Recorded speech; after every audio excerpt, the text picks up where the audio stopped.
Hi, everyone. Welcome to another exciting episode. Melting Pot, a global podcast series hosted by Payal, connects guests who have inspiring stories and reaches out to a multicultural audience over 52 countries. Guests are diverse, such as celebrities, entrepreneurs, travelers, and many more who've had a turning point in their lives and moved over to a holistic lifestyle. Follow us on YouTube, Spotify, Apple, Google Podcasts, social media. Today I'm in conversation with Anis Barnat. Anis is the co-founder of El Sistema Greece, and he's also the managing director of the Community Arts Network. Thank you so much for joining me today, Anis. And where are you? Today, I'm in Athens in Greece, where I am usually based, but I travel a lot, yes. Oh, okay, great. Yes, I just wanted to establish where you were in terms of time difference and all of that. So, thank you so much for joining me today. And I'm really looking forward to this conversation. I'd love to hear a little bit about your background before we kind of start getting deeper into the Community Arts Network and everything else that you're involved in. So just a little background on you would be good. Sure. It's difficult to know where to start, but I will start with my birth. I am French by nationality, but my father is Tunisian, my mother is Danish. I have worked in the United States, I have worked in the United Kingdom, I have worked in France as well. So I consider myself as a citizen of the world, like literally citizen. I have several passports, which I am very grateful for, but I also realize that it's a privilege. And whatever I have done in my life was really to make people happy around me, because this is the education that I have received. I am today based in Greece because I manage the El Sistema Greece organization, as you said. I've had the chance to work in the public sector as a diplomat at the French embassy in the United States, in Washington, D.C. I worked also in a semi-private, semi-public company in France with the National Public Radio, with a mission of interest, of public interest, but also managed as a company, a private company. And I worked for the past 7 years as a tour manager for classical music orchestras, traveling around the world with really this business-oriented background. So I'm a little bit of everything. I'm a little bit of your melting pot today, I would say. Yeah, I can hear that. Yeah, no, absolutely. And that's so exciting. And I mean, I can relate to, when you say that you're a citizen of the world, because I feel exactly the same, having lived in different parts of the world and also having, not hesitated to try different creative things in my life. And, win or lose doesn't matter, but I think it's the experience. So I'm so happy to hear that. So, I read obviously in your CV that you have a master's degree in business law. So from that, moving into art and kind of, using that as a tool for social inclusion, how did that journey actually come about? So I indeed have a master in law, but at the same time, the same as my nationalities, I have several aspects in my life. And because I'm always a kind of I want always more and more and more. So at the same time, I was doing my general studies. I was also learning music. My parents worked a lot when we were young with my brother and my sister, and they wanted to have us in another place than home because they couldn't really take care of us because they were working.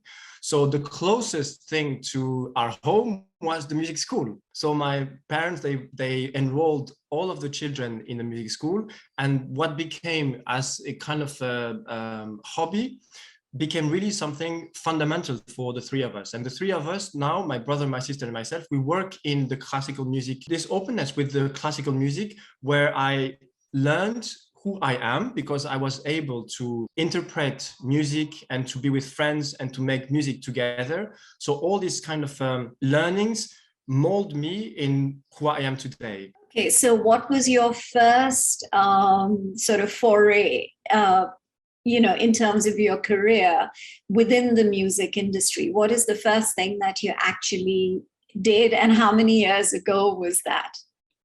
Well, I was a teenager at the time. At the music school, I had a lot of friends, and I was playing the clarinet.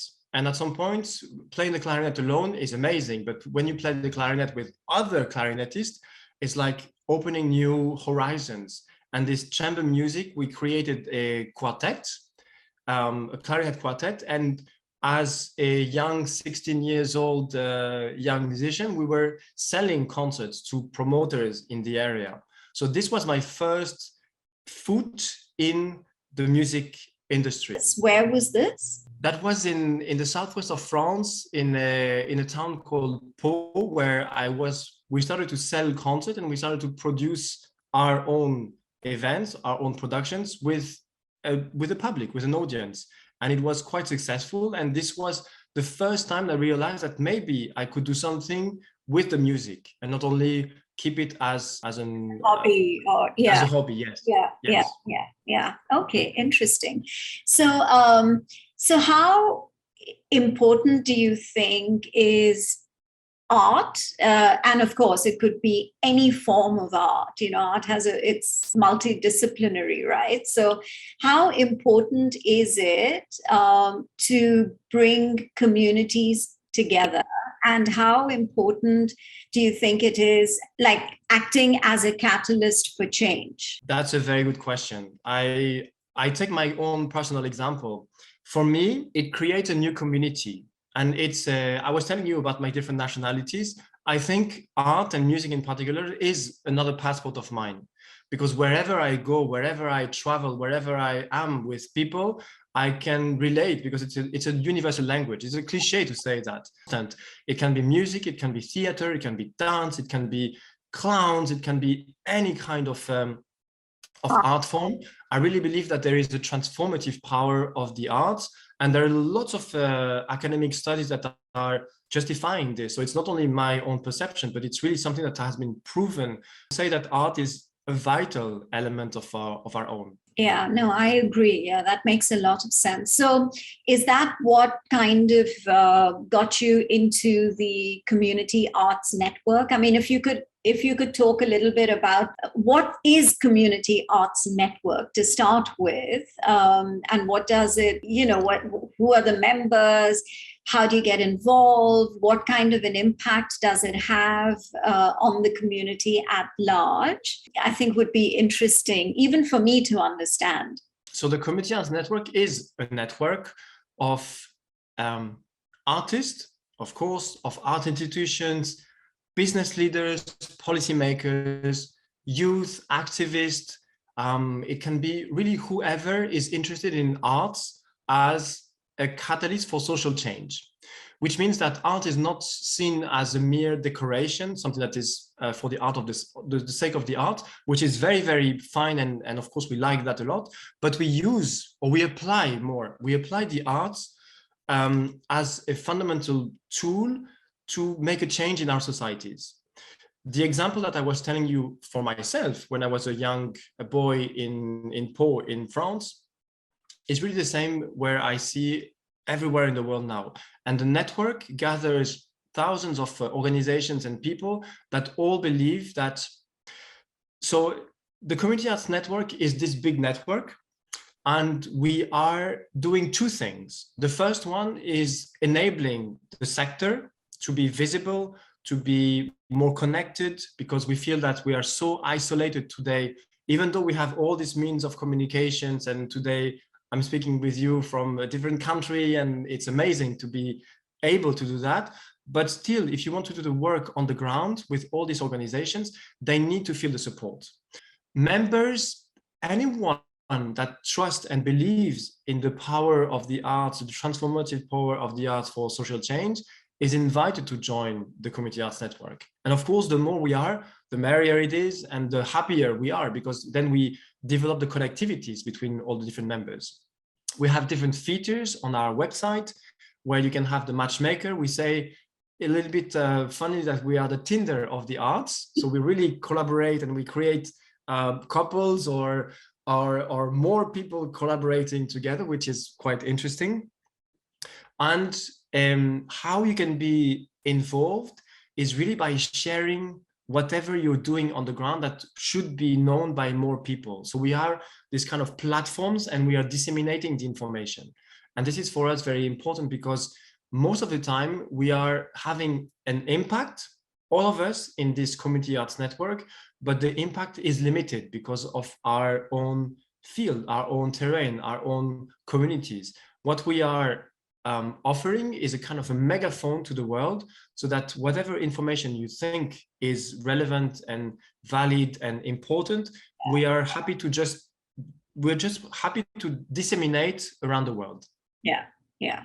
So no, that's interesting. So it's also I guess different ideas that get exchanged, and then things that develop, which you alone in your small network or wherever you live, you think that you've made an impact. So what you're saying is, in this way, it's a bigger impact because it's reaching out to a lot more people, and there are so many people across the globe who are within the art space itself who are doing so many different, unique, interesting things, which someone sitting in one corner of the world may not be aware of. So I think it's an integrator as well, which is quite interesting. So when was the Community Arts Network actually set up, and where did the concept originate from?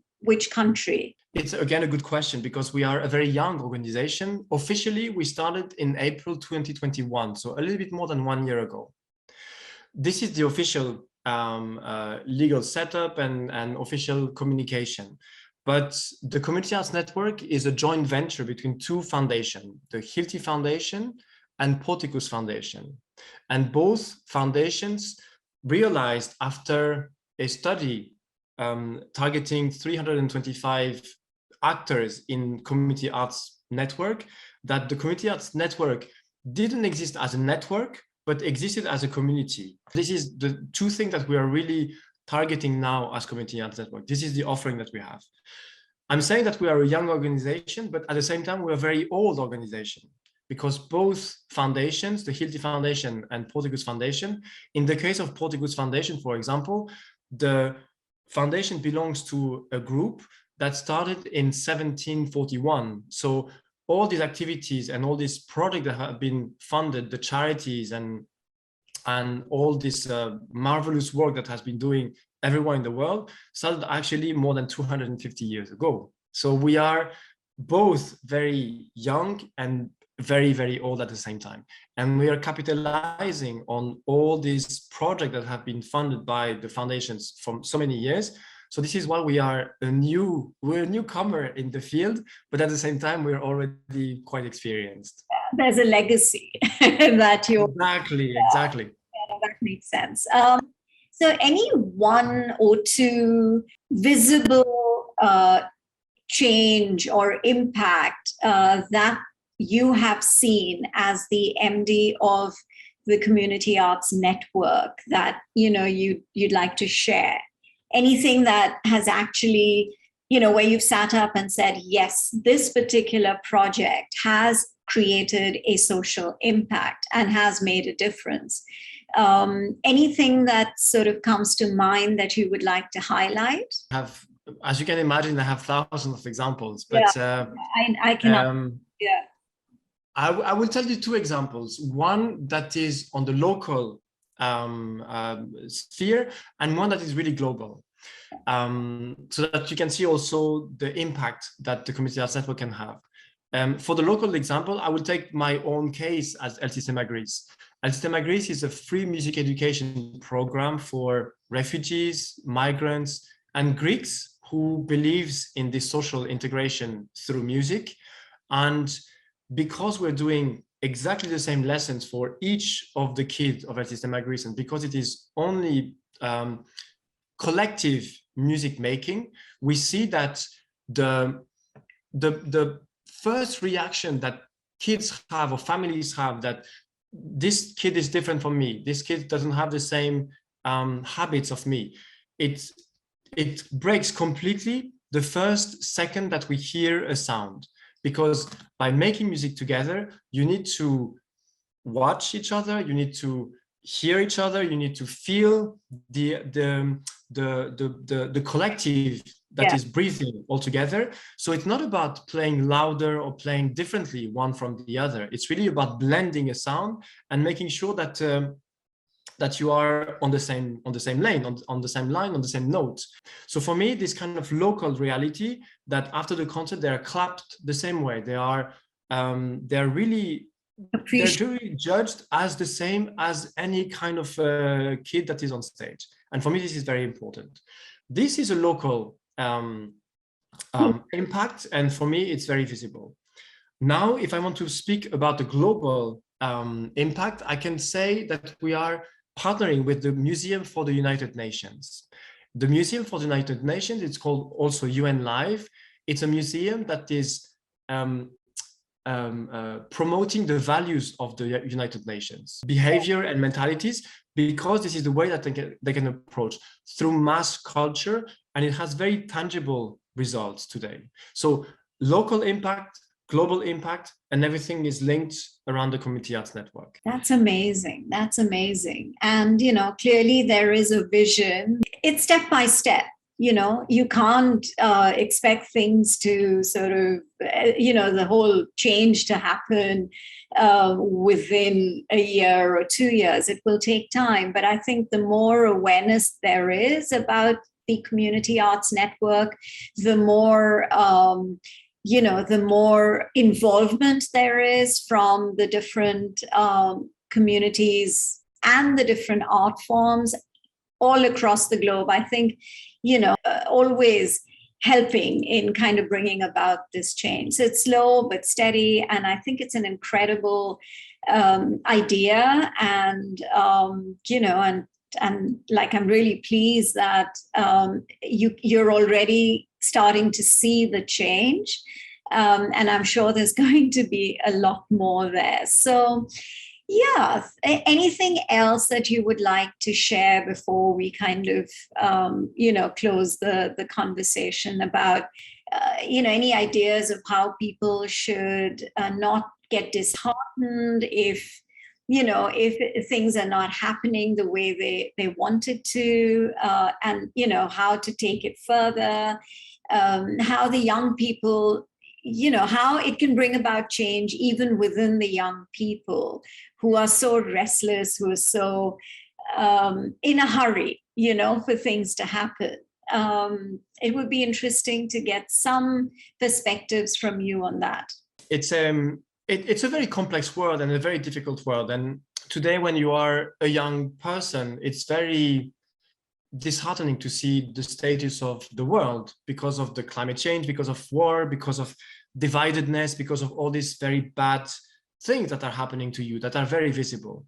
And I really believe that if we integrate more arts in our society, we can speak to hearts and minds, we can change the narrative, and we can go from this very bad, vicious circle of losing things to something that is very positive.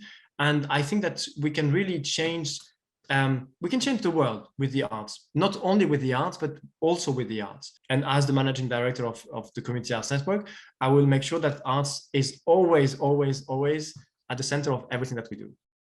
Fantastic. On that note, I think, it's the perfect time to say thank you. And I really, really enjoyed listening to you. And, good luck with, you've already accomplished so much, but it's a continuous journey, and I'm sure it's going to go really far for you. So good luck with that. And thank you for spending time with me and chatting with me on Melting Pot. Thank you very much, Payal. It was really my pleasure and my honor to be connected with you. And I know that we will continue the conversations and continue more and more and more and more. And I'm very grateful for that. Thank you so much, Anis. Appreciate it. Thank you.